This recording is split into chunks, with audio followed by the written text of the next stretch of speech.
मानवाधिकार के लोगों ने प्रशासन के साथ मिलकर यातायात के नियमों का अनोखे तरीके से किया जागरूक। गुरुवार को मानवाधिकार युवा संगठन भारत के द्वारा पुलिस सप्ताह के अवसर पर यातायात जागरूकता अभियान कर्पूरी चौक पर चलाया गया, जिसमें बेता ओपी प्रभारी और मानवाधिकार युवा संगठन के पदाधिकारी और सदस्य भाग लिए। इस अभियान के तहत सड़कों पर चल रहे बिना मास्क और बिना हेलमेट के राहगीरों को फूल माला पहनाकर जागरूकता का पाठ पढ़ाया गया। वहीं स्थानीय लोगों ने बताया कि युवा संगठन भारत की ओर से अच्छी पहल की जा रही है। यातायात नियमों का ठीक ढंग से पालन हो, इसके लिए लोगों को जागरूक किया जा रहा है। वहीं मानव अधिकार के प्रदेश उपाध्यक्ष रंजीत कुमार ने कहा कि मानव अधिकार संगठन के द्वारा यातायात जागरूकता अभियान चलाया गया है, जिसमें प्रशासन के सहयोग से यातायात के प्रति लोगों को जागरूक कर रहे हैं, जिसमें जो लोग मास्क, हेलमेट, गाड़ी का सीट बेल्ट का प्रयोग नहीं किए हैं, उनको अनोखे तरीके से फूलमाला देकर जागरूक किया गया है।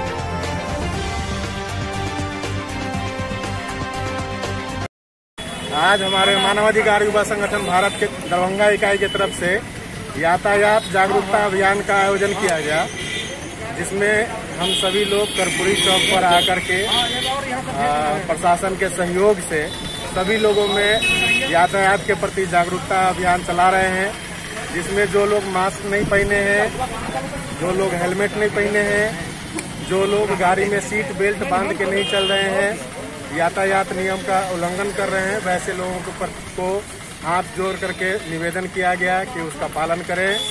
और जो व्यक्ति हेलमेट वगैरह नहीं पहने थे, उन लोगों को माला पहनाकर फूल देकर सम्मानित किया गया कि आगे से इस सब तरह की गलती को न करें और देश को सुरक्षित करें। इसी सब कार्यक्रम को हम लोगों ने सभी मिलकर के सहयोग से काम किया है। टेम्पू पर जो ओवरलोडिंग चल रहा है, टेम्पू पर क्या आप सुझाव देना चाह रहे हैं? टेम्पू पर जो ओवरलोडिंग चल रहा था, उन लोगों को भी हिदायत दिया गया है कि बिना मास्क के पैसेंजर को न बैठाए और अपने भी मास्क लगाकर ही गाड़ी को चलाए।